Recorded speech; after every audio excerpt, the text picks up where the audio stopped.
Joining us on the 23rd segment of our Instant Reaction podcast is host of Eye on the Storm podcast, Dave Berov. Dave, thank you so much for coming on with us here tonight. A little bit of a different type of fan we bring on here. We typically bring on members of the program, members of administration, but here we're taking it a little bit different, bringing on one of the biggest fans of the Red Storm. How are you, Dave? Joey, Mike, thank you so much for having me. I truly greatly appreciate the opportunity and the invite. Joey, when you asked me to come on, I said, well, I really hope that it's going to be after a win instead of a loss so that I won't be so depressing. But unfortunately, it was a loss, but I'm still here. So I'll put on a brave face for you. There you go. Absolutely. Well, ladies and gentlemen, of course, my co-host Mike Szabo. Mike, good to see you as well.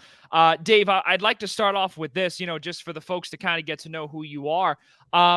Let's start off with how you became a big Red Storm fan, just because you've been following this program for quite a while. You've got a lot of relationships up top, and all of the above. How did it all get started for you?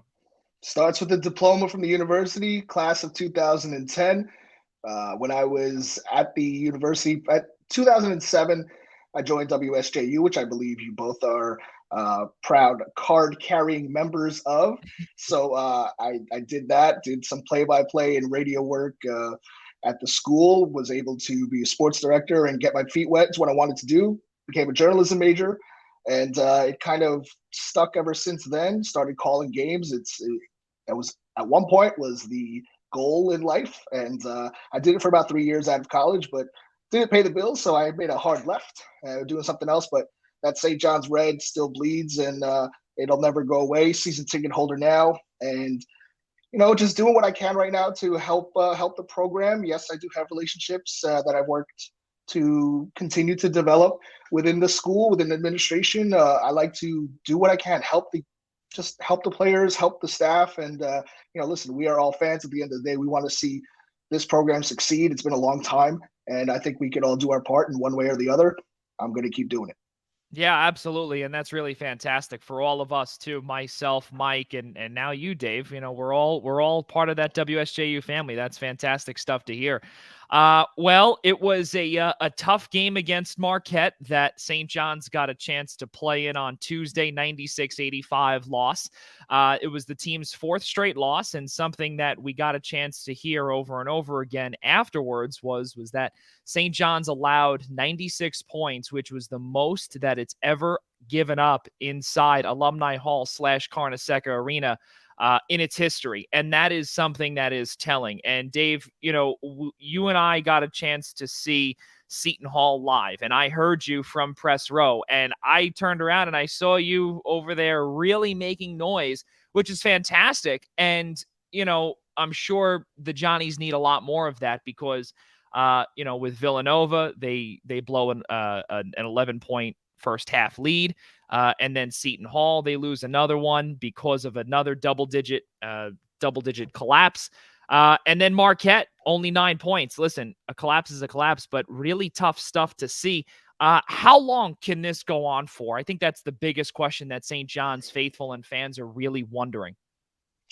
I don't know, because it No. wasn't supposed to go on this long, and I don't think anybody can comfortably say that it's going to stop anytime soon. And that kills me to say that, but I think that's the reality. Unfortunately, what we have seen is 4 straight games, the exact same thing happen, where St. John's gets punched in the mouth and has absolutely no idea how to respond. And that's really, really unfortunate, because you're not dealing with a bunch of freshmen anymore. This isn't sophomores. You have an upperclassman team. You have a team that's done it. They've been through the ringer. You have a team that is supposed to know Mike Anderson's offense, supposed to know what's going on. You brought in 2 transfers like Andre Curbelo and David Jones. These guys aren't supposed to be scared of the moment. They're not supposed to be scared of the hard work. You're not supposed to be wondering what the identity of this team is on January 5th. You're just not. And unfortunately, right now, this team has a defense issue. This team has a leadership issue. And this team has an issue with answering back, because they've started well in games. Against Villanova, they had the lead, and then you give up a humongous run going into halftime. You can never answer back. Against Seton Hall, you got laughed out of New Jersey. Against Xavier on All Access, you got exposed as a program, and the head coach did as well, for everybody to see and start making their own opinions of. And the other night against Marquette in your own home gym, you really looked good for 20 minutes. And all of a sudden, Shaka Smart tells his guys, listen, forget about the basketball side. They didn't even talk about basketball in the huddle at halftime. They spoke about energy and what they could do to be better teammates. And they punched St. John's in the face the second the bell rang to start the second half. And St. John's again rolled over and died. So when is it going to end? I don't know. Against Providence coming up, not likely. You saw what they just did to UConn. I don't know. You got Butler after that. Maybe, I guess maybe, but my goodness, why do I have to keep talking about the next game and the next game and the next game? That's not what we should be at. Yeah, absolutely. And then also, so many expectations for this program too, coming into this 2022-23 campaign. Mike Szabo, exactly. You just got a chance to see Max Prosper have 25 of his 29 points scored in the second half. Humongous. And Mike, for you as a fan too, I'm sure, as a fan and someone that covers this team too, you have very similar feelings to Dave here. Yeah, I mean, definitely. When you throw out that stat about 96 points being the largest, a point total in regulation that they've surrendered on their home floor. I mean, that just screams rock bottom. So maybe you want to spin it in that the only way to go from here is up. But I mean, my goodness, this team, I think Dave hit the nail right on the head. I think they have a defense issue. That's the primary thing that they need to address. And the worst thing is that it's not something that they should be addressing. You're in year 4 of Mike Anderson. You have plenty of players that have been here for a couple years. The identity of this team is supposed to be defense. You break out of really good defense into good transition moments, and you stifle teams with your press from full court on. We haven't really seen a lot of that. I think you always get the little nuggets of quotes from each coach saying that the press is annoying, it's this, it's that. They seem to figure it out perfectly fine. And you'll constantly hear from the coaches that they figure it out, or they're predictable. I think that's what's concerning to you as a fan. I think there's a lot of issues with this team defensively. Offensively, they're very inconsistent, and it seems like for a lot of coaches, they're very easy to game plan against. And Dave, obviously, you brought up earlier about Andre Curbelo.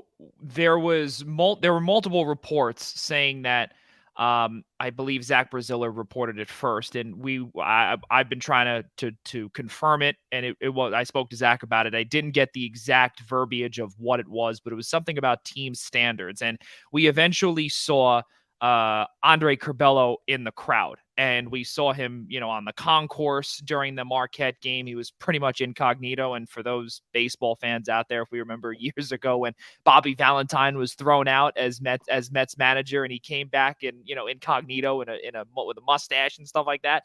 It was almost like that with Andre Curbelo. We noticed him on the concourse. He was in that sweatshirt and, pretty much like an Eskimo, and his face was covered up, but, everyone pretty much knew that it was him. Again, there were a few rumbles also, Dave, and, we brought up about Curbelo time in and time again, but they looked pretty good, I guess, without him for about 20 minutes. Is there something there that you see as a fan possibly that, that maybe us writers don't see, that maybe not having Curbelo may be, I don't want to call it an answer, but maybe something that could, go up for this team?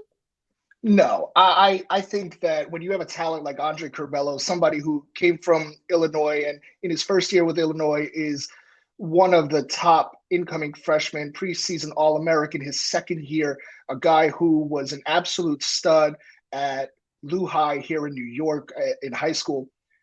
His talent is unbelievable. The issue is, and has been this season, seemingly getting Posh Alexander and Andre Curbelo to figure out their respective roles when they're playing together. Now, what the potential answer could be is staggering them and not having them both play together as much or even at all, honestly, and just have two kind of rotations floating around and let Andre run one and let Posh run the other. Because you saw Posh Alexander have a much better game the other day against Marquette without Andre. So I can understand where, people will start questioning that. But just to address the Andre Curvelo situation, yes, he was suspended for not meeting up to team standards. We could speculate on what that is. From what I have seen over the last 4 or 5 games, it looks like Andre is potentially unhappy with the losses and just with some frustration and maybe not seeing eye to eye with the staff at the moment. I'm speculating there. So, but that is what my best guess would be. Yeah. And I just think that in a situation like this, a 4-game losing streak, the ugliness comes out of everyone from fans to the team. Everybody's disappointed. If you think administration and the coaching staff are not disappointed right now, you got another thing coming. I can guarantee you that. I know that firsthand. But what Andre Curvelo did is he made a bad problem worse. Andre sneaking into the gym to watch the game. I guess in a way you could let that go. Eventually you'll talk to him and you'll say, okay, that you shouldn't do that. You're suspended. The coach said stay away for the game and we'll reassess. But to then be seen in the back of the press conference and posted on social media is something that I think went over the line and is unacceptable. And I don't know what's going to happen next, but you can't compound problems. A 4-game losing streak is bad enough. A 4-game conference losing streak is bad enough.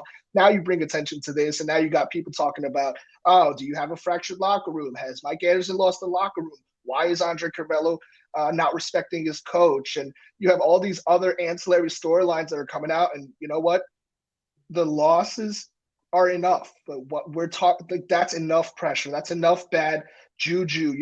It's don't compound problems. And I think Andre Curvelo did that, unfortunately.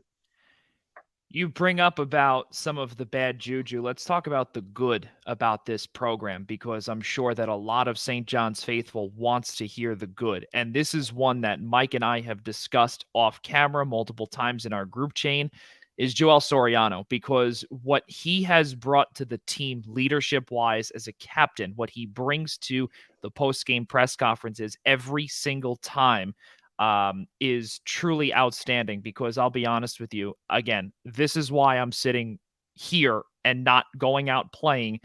And then if we suffer a loss, I have to go face the music with the press. He does such a fantastic job going out there, Dave. And like I said, Mike knows this. He's seen it. He's heard it from us. He's heard it from Kevin Connolly, from our good friend. A lot of people have said this. And I can tell you this right now, and I'd like to hear your perspective of it. From what you see on the floor, Joel Soriano brings that leadership, despite a couple of times, like after the Xavier game, he didn't even look at us. He didn't even look at us. He was so dejected and everything like that. We simply could not get a body language response from him and what the rest of the locker room was feeling. But what he kept saying was that we're gonna respond. We're gonna get better. We're gonna do whatever it is. And that was after he came out publicly after the Seton Hall game and said we quit. That was something else too. Dave, my question to you about Joel Soriano obviously is, very simple. Is he's the undoubted leader of this squad, of this program. What have you seen from him in the first half of this season? So you brought it up right there. There's one word to describe Joel Soriano this year, and it's leader. Yeah. He has taken it upon himself to go into a role that was vacated by Julian Champagny last year.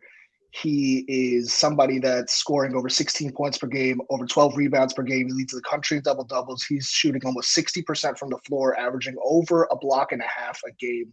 He's having not just a good season.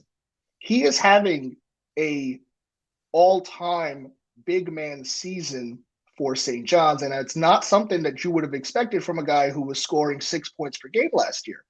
He has taken a leap that is unfair to have been expected from him, on top of being a leader. So he's doing the talking on the play. He is, I spoke to Joel this summer. I had him on the podcast, and I did an hour-long interview with him.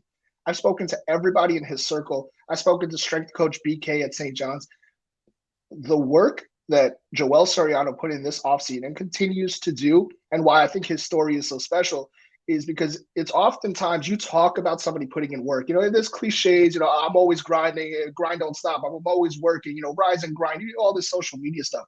Absolutely. Joel Soriano is the epitome of putting in the work and seeing it come to fruition. And he's a great guy. He's a great, great kid. So I'm so happy for him. The problem is that he can't do it alone. Yeah. Joel Soriano right now is carrying this team. And when you have a game like Marquette, where you score 23 points, you got 12 or 13 rebounds, and you look down the stat sheet, you look down the rest of the scoring sheet, Dylan Adaiwusu has a career high at 21, but then there's not enough else to get you over the finish line. Joel needs help, and he can't do it alone, but he's having a tremendous season. I'm super, super happy for him as somebody that's gotten to know him this year and last year. He is somebody that deserves everything that's coming to him. He's somebody who, it's funny because in the offseason, he and I were talking and we're like, what's next? You're going to be a senior now. Are you thinking about the next level also? And he's like, yeah, I'm working on my outside shot because I know that in the NBA and whatever the next level is, not just the NBA, you need to have that shot.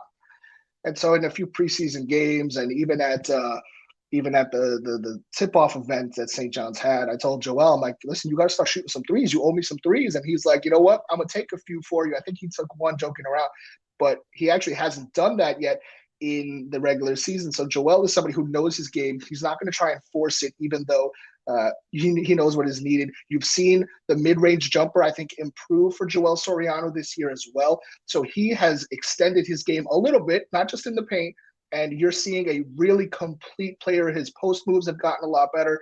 He is somebody that has worked really, really hard. The numbers back it up. And I think that the country is taking notice too, because you're not talking about whoever is the best player in the Big East right now without bringing up Joel Soriano right now. Okay, now that's definitely a bold take there, and something that's eye opening, especially too when you've got the other folks in the Big East, similar to obviously Bryce Hopkins. You've got Adama Sanogo, all those guys there, but definitely to have him in the conversation is definitely something that he has worked for or worked towards. Mike, take it away. Let's hear what you got.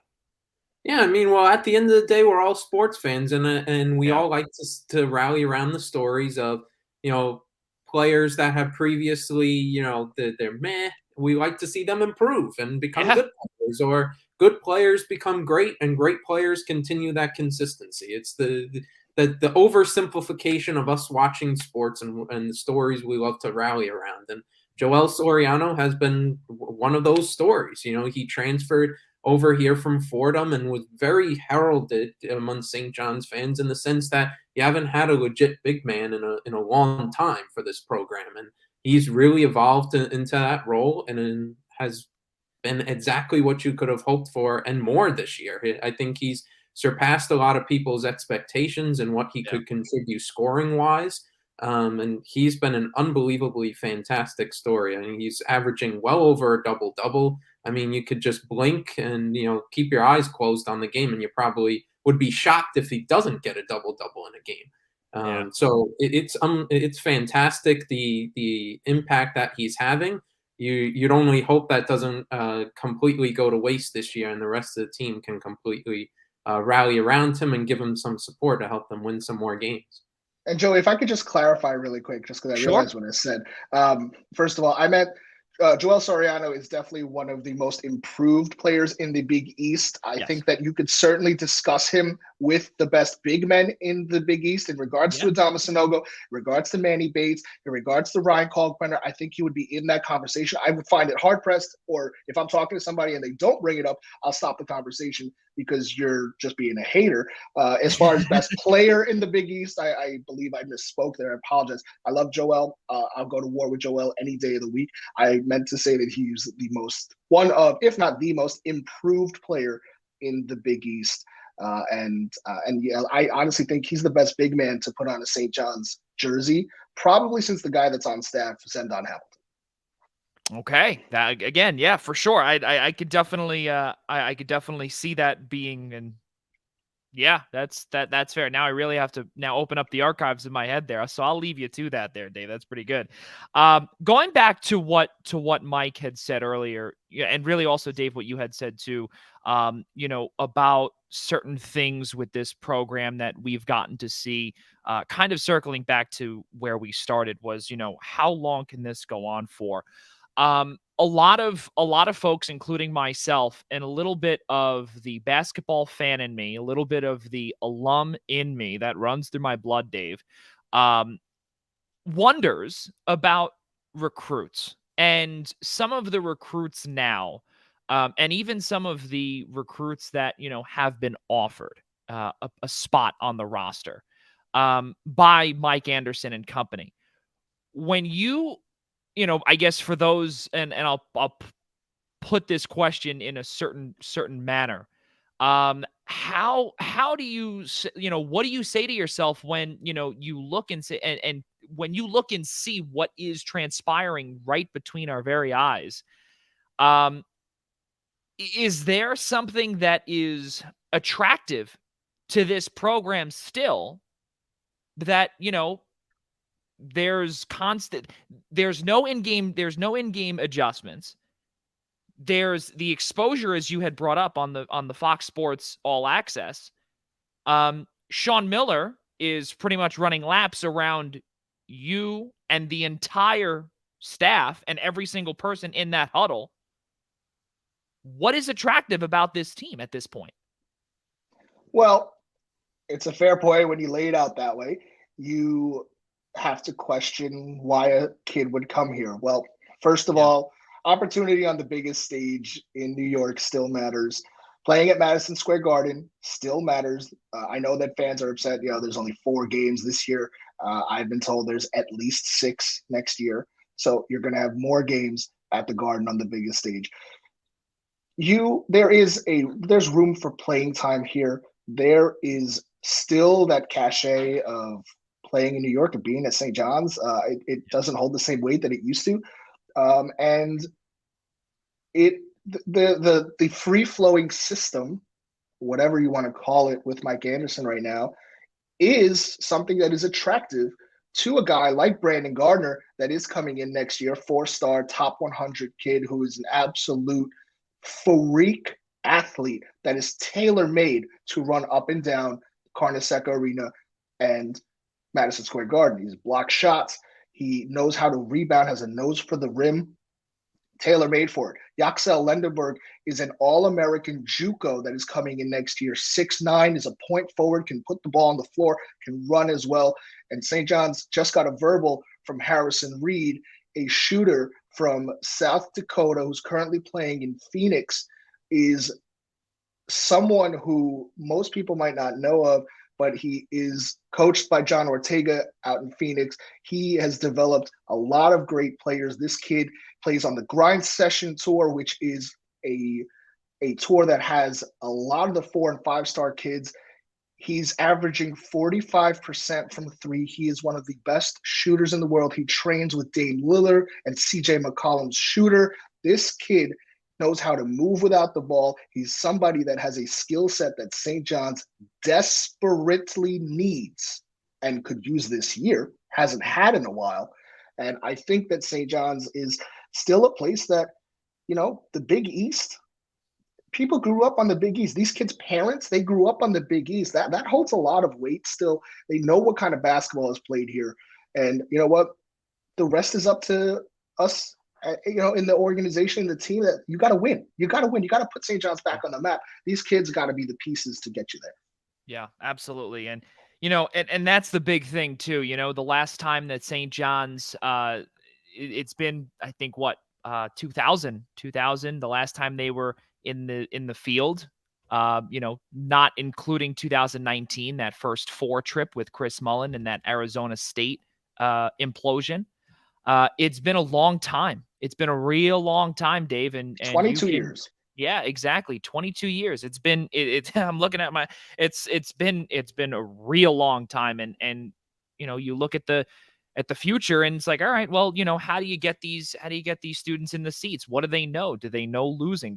We need to see wins, we need to get the new blood, the new St. John's blood into winning, and like I said, the fan in me wants to see that from, every program, not only St. John's, every program. You want to get that new blood injected in there. And that's, you have to start off by kind of showing a winning product.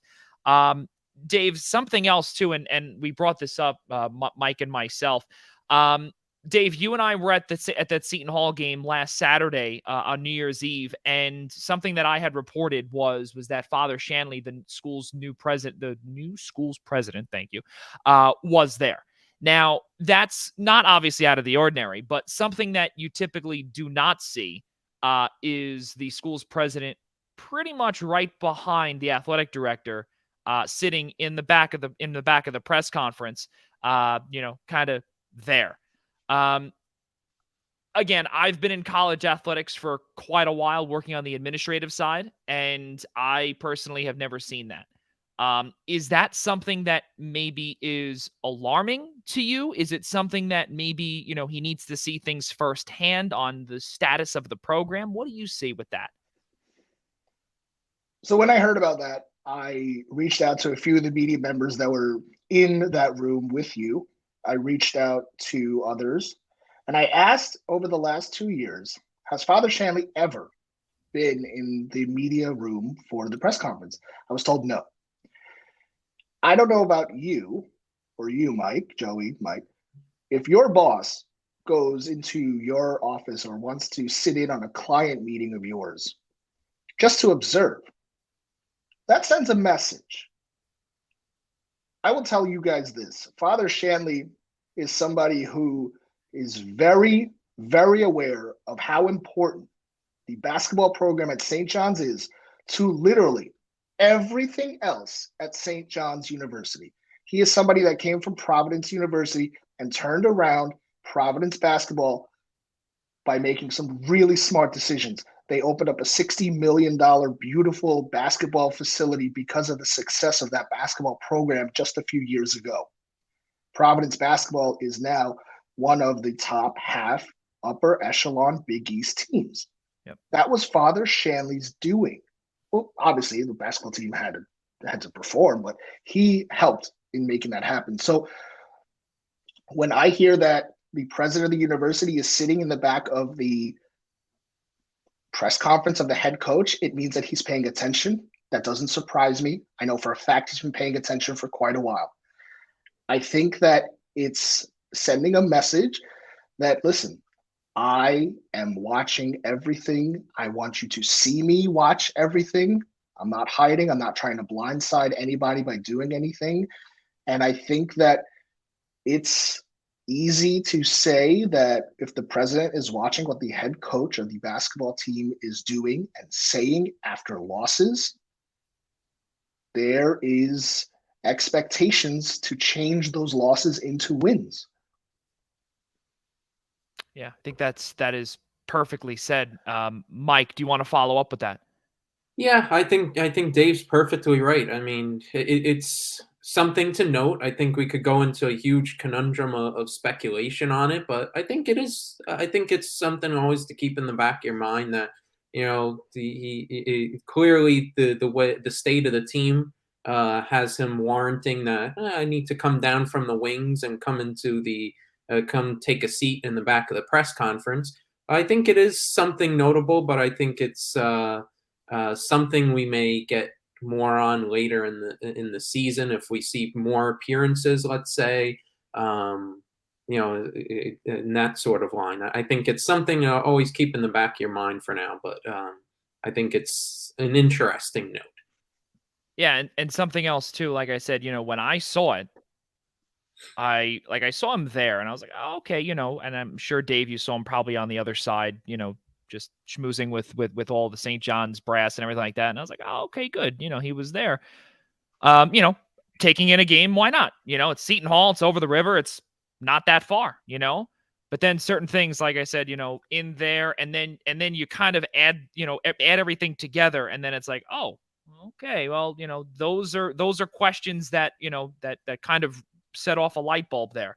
But again, enough with the speculation there, because we'll eventually see what the deal is moving forward. But Dave, just one last question for you, because we're running out of time here, and Providence and St. John's is the next contest that that the Johnnies play on Saturday up at, I think it's the I always call it the Dunkin' Donuts Center. I know they It's the changed the AMP name. now. Yeah, The the AMP. amp. Hey, listen, and a lot of people say, well, it's also the old Civic Center, it's whatever, but we'll go with the amp, we'll go with the dunk, whatever it is. As long as the three of us have been students and working with SJU and WSJU and have been up there, it's always been the dunk. So we'll just stick with the amp, whatever it is. But yeah, that game is on Saturday, January 7th.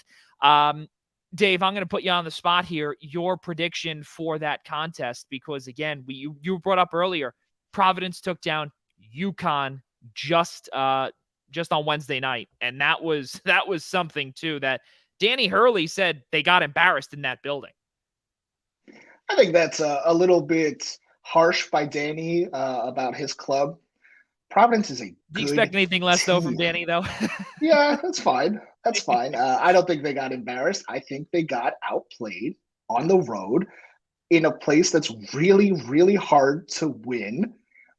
Providence doesn't lose at the Dunk, at the Amp, at the Civics. They don't lose there. I think that people don't really realize that. But, Providence is really good. That guy that Kentucky couldn't find any room for, Bryce Hopkins, hello, Big East Player of the Year right now. Good luck, St. John's, stopping him. He's 6'7". This guy gets to the foul line and gets to the rim so well. I think St. John's going to have a real handful trying to stop him. I don't know if Omar Stanley's going to have to guard him. I don't know if it's going to be David Jones. I think they're going to have a real hard time with that. They shoot a lot of free throws in that building. You saw the big disparity against UConn. I think it was something like 35-19. So you got to worry about some home cooking. But I think that right now, St. John's has not proven that they can win. They don't remember what it's like to win. 4 losses in a row, and now you're going on the road to the AMP, playing a really good Providence team who's coming off an amazing win against number 4 UConn. I think St. John's has a 5th loss coming here. I think Providence wins by about 10, 11 points. I don't have the confidence in my own team right now because they simply haven't proven it. And I don't think I can sit here and confidently say that St. John's goes on the road and they're going to find a way to just miraculously win. I hope I'm wrong. I really hope I'm looking back on this and be like, Dave, you were stupid. But I really think that right now, St. John's needs to earn a lot of good faith back. They need to get the confidence back within themselves. These kids need to learn what it's like to see that ball go through the hoop and to come out on top. And until they do that, I can't sit here and just pick them to win, not against a team like Providence who looks that good coming off a big win like that, especially at their home. Mike, your thoughts on this contest with the score prediction? Yeah, I agree. The Providence is absolutely rolling right now. I think that UConn win was what 8 or 9 straight, I believe. I believe so. Yeah, they're just rolling right now. Like Dave said, Hopkins is just unbelievable so far this year. They have a great shooter. Noah Locke's been hitting some threes. He's been fantastic. We always know. I think defense as a whole is an issue for St. John's, but we've always talked about for multiple years their 3-point defending is always an issue. So, slowing the shooters down is going to have to be a focal point if they're going to come out with a win. I completely agree. I just don't see it. Providence is absolutely rolling right now. They're in their own building, which is an absolute fortress. I think St. John's probably lose. I would go 80-65. 86-63 Providence wins. And St. John's is going to have a tough time, and especially too, with these rotations too that Mike Anderson's throwing out there. We need to see more of AJ Storr. We need to see more of Omar Stanley. We don't really know what the deal is because, again, and we can go into it for another hour. Dave, we saw Drissa Traore as well. They needed the energy. That's what Mike Anderson said in the press conference afterwards, is that they needed the energy. And there was no consistency there. He was in for 5 minutes and done. He was out. AJ Storr, he was in for a good chunk this time, but against Villanova, we know all about that. So we won't even go into that. But ladies and gentlemen, host of Eye on the Storm podcast, Dave Berov. Dave, thank you so much for coming on here and being the first fan that we have welcomed here on the Instant Reaction. It's been a ton of fun. Thank you so much. Thank you, guys. Really appreciate it. All right, ladies and gentlemen, Mike, it'll be a ton of fun to see what this St. John's team has in store the next few weeks and even in the future. But of course, segment number 23 can be viewed on all of the platforms on Spotify. It could be also heard on Spotify as well. And also, please search us on YouTube by searching Eastern Observer or simply Instant Reaction. And of course, take a peek at our main podcast, the Primetime Rundown. Dave, where can we find you on social media?